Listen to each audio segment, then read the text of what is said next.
Hello students, आज हम काय चिकित्सा का पेपर फर्स्ट के अंदर पार्ट ए पढ़ेंगे।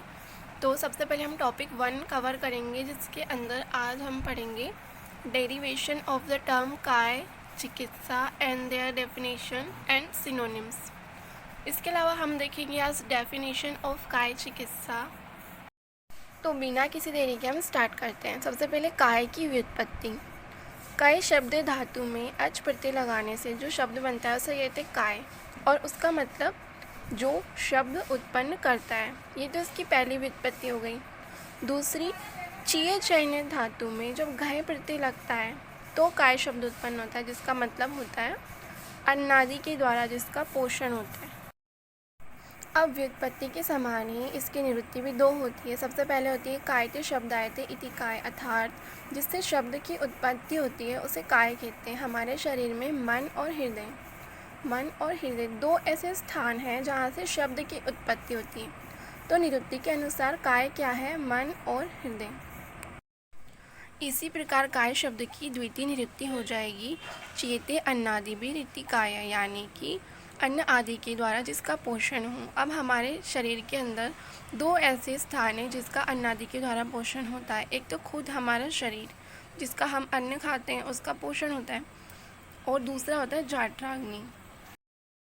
तो काय शब्द की निवृत्ति दो होती है। एक निवृत्ति के अनुसार काय उसे कहते हैं जो शब्द को उत्पन्न करे, यानी मन एवं हृदय, और द्वितीय निवृत्ति के अनुसार अन्न आदि के द्वारा जिसका पोषण होता है उसे काय कहते हैं, यानी कि हमारा शरीर और जाठराग्नि। जैसे कि आप यहाँ देख सकते हैं, काय शब्द से निम्न 4 अर्थ लिए जा सकते हैं। प्रथम निवृत्ति के आधार पर मन एवं हृदय जो शब्द को उत्पन्न करते हैं, एवं द्वितीय निवृत्ति के आधार पर शरीर एवं जाठराग्नि, यानी कि शरीर एवं जाठराग्नि का जिनसे पोषण होता है उसे कहते हैं काय। अब हम पढ़ेंगे काय शब्द की परिभाषा। सुश्रुत के ऊपर जब डाल्हन ने टीका लिखी तो सुश्रुत के अनुसार काय शब्द की परिभाषा कायो अत्र अग्नि उच्यते, यानी हमारे शरीर की जो अग्नि है उसे ही सुश्रुत के अंदर काय माना गया है। आचार्य चरक के टीकाकार शिवदास सेन कहते हैं कायः सकलम शरीरम, यानी जो हमारा सकल शरीर है वो ही काय है। इसके अलावा जाठरः प्राणिनाम अग्नि काय इत्यभिधीयते, पूरा सकल शरीर तो काय ही है ही। इसके अलावा जाठर अग्नि को भी उन्होंने काय से इंडिकेट किया है। इसके अलावा सुश्रुत में कहा गया है अत्र काय शब्देन दोष धातु मल संगात उच्यते, यानी कि दोष धातु और मलों के संगात से जो हमारा पूरा शरीर बना है उसे काय कहते हैं।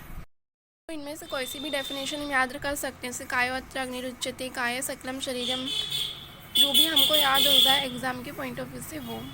अब एग्ज़ाम में बच्चे जल्दी में काय शब्द की परिभाषा की जगह भी काय चिकित्सा की परिभाषा लेके आते हैं, तो वहाँ पे अपन को कंफ्यूज नहीं होना। जब काय की परिभाषा पूछी तो इनमें से ही हमें कोई एक परिभाषा लिख कर आनी है। नेक्स्ट टॉपिक है सिनोनिम्स ऑफ द काय। तो काय के सिनोनिम्स हैं गात्रम वपुः शयनन शरीरम वज्म विग्रह, कायो देह क्लीश पुंसो स्त्रियां मूर्तिस्तनु। अब नेक्स्ट टॉपिक आ जाता है काय के भेद। तो इसको हम 3 तरह से क्लासिफाइड करते हैं। सबसे पहले सत्व के आधार पर काय के भेद, उसके बाद दूसरा आता है सार के आधार पर काय के भेद, और तीसरा आता है प्रकृति के आधार पर काय के भेद। तो जो हमारा सबसे पहला है आचार्य सुश्रुत के अनुसार उन्होंने जो त्रिविध काय माने, सात्विक, रासिक और तामसिक, वो सत्व के आधार पर ही माने हैं। तो जो पहला है सात्विक, वो 7 प्रकार का होता है, रासिक 6 प्रकार का और तामसिक 3 प्रकार का। सात्विक काय के 7 प्रकार है ब्रह्म काय, आर्ष काय, महेंद्र काय, याम्य काय, वारुण काय, कुबेर काय और गंधर्व काय। इसके अलावा हमारे रासिक 6 प्रकार है आसुर काय, राक्षस काय, पेशाच काय, सर्प, प्रेत और शाकुन काय। और ऐसे ही हमारे तामसिक 3 प्रकार के हो जाएंगे पाशव काय, मत्स्य काय और वानस्पति काय। सार के आधार पर जो हमने पुरुष पढ़े थे फर्स्ट ईयर में क्रिया शारीर में, वो ही सेम है जो हमने श्लोक भी पढ़ा था। सार्थ श्रुति सारायण अष्टो पुरुषाणाम बलमान विशेष ज्ञानार्थम उपदिश्यन्ते तद्धिता त्वग्रक्त मांस मेदो अस्ति मज्जा शुक्र सत्वा नीति, यानी कि हिंदी में त्वक सार, रक्त, मांस, मेद, अस्थि, मज्जा, शुक्र और सत्व सार। अब प्रकृति के आधार पर जो इकाई 7 तरह की होती है। पहला, एक सिंगल दोष की वजह से वातज, पित्तज और कफज। दूसरा, द्वंद्वज, वात पित्तज, वात कफज और पित्त कफज। और तीसरा, जिसमें सब तरह के दोष आ जाए यानी सन्निपातज। तो इस तरह से 7 तरह की होती है। अब काय शब्द के बाद हम चिकित्सा को देखते हैं। अगर चिकित्सा शब्द की व्युत्पत्ति को देखें तो कित रोग अपनयने धातु में सन प्रत्यय और टाप प्रत्यय लगाने से चिकित्सा शब्द बनता है। अब कित रोग अपनयने मतलब जिससे रोग अपनयन यानी दूर भागे, यानी जो रोग को दूर करने के अर्थ में प्रयुक्त होती है, उसे बने जो शब्द होता है उसे कहते हैं चिकित्सा। यानी कित धातु का प्रयोग रोग को दूर करने के अर्थ में प्रयुक्त होता है। अब इसकी निरुक्ति देखें तो या क्रिया व्याधि हरणी सा चिकित्सा निगद्यते, या फिर चिकित्सा रुक प्रतिक्रिया, यानी जो रोगों को दूर करने के लिए प्रतिक्रिया होती है उसे चिकित्सा कहते हैं, या फिर जो क्रिया व्याधियों का हरण कर लेती है उसे चिकित्सा कहते हैं। नेक्स्ट आ जाता है चिकित्सा के पर्याय। चिकित्सितम व्याधिहरम पथ्यम साधनम औषधम प्रायश्चितम प्रशमनम प्रकृति स्थापनम हितम। वही जो हमने चरक के अंदर पढ़े थे। चिकित्सा जो व्याधि हरती है, पथ्य होती है यानी कि हमारे स्रोतस के लिए हितकर होती है। इसके अलावा साधन जो जिससे हम ट्रीट करते हैं उसे औषध कहते हैं, जो प्रायश्चित करने वाली होती है। प्रशमन रोगों की शांति प्रकृति के स्थापित करती है और हितकारी होती है, उसे हम चिकित्सा कहते हैं।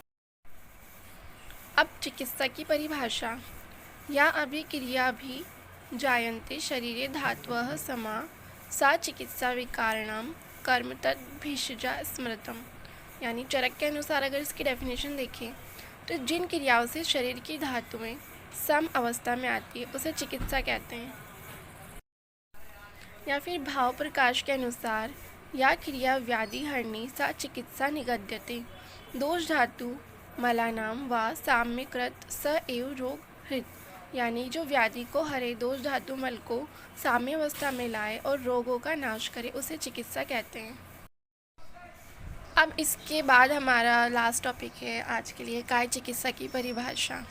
तो काय पढ़ लिया हमने, चिकित्सा पढ़ लिया। इन दोनों को अलग अलग व्याख्या करने के बाद अब काय चिकित्सा की परिभाषा पढ़ते हैं। तो सुश्रुत के अनुसार जो परिभाषा है वही हमसे एग्जाम में पूछी जाती है।